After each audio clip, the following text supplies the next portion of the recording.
Hello, welcome to the video. My name's Paul and this is Paul's British English.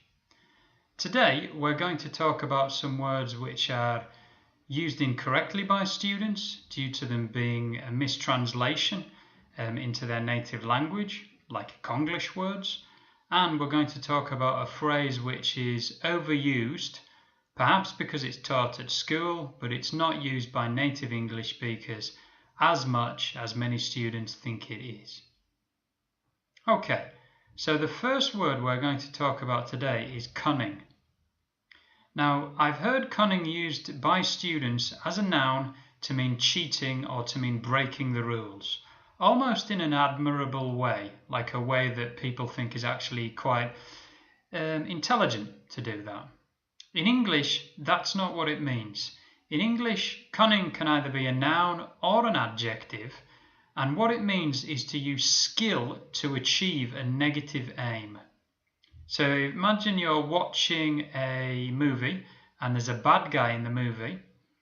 In that movie, he might have a cunning plan, which is a kind of plan which perhaps manipulates people or manipulates situations negatively to try and achieve that negative aim.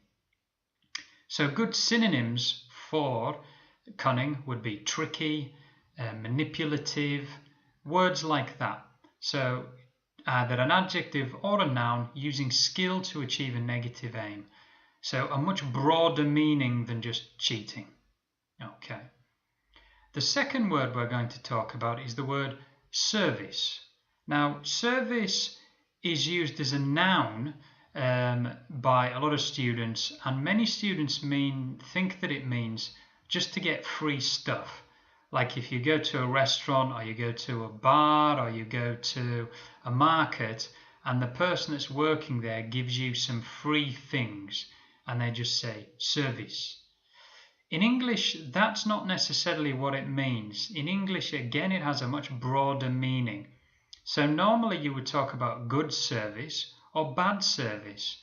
So you're talking about the way that you are treated in a shop or in a bar or in a restaurant or in a bank, how polite the staff are, whether the staff are skillful at what they do, whether they know about their subject matter. So if you go into an electronics store and you have many questions and the person that you are talking to is very polite and gives you all of the answers in an easy to understand way and makes you want to go back to that store in the future, then you would say you've received good service. But you haven't necessarily received anything for free. They haven't given you anything other than just information. So service again has a much broader meaning. It could mean free stuff, but normally it doesn't. Okay.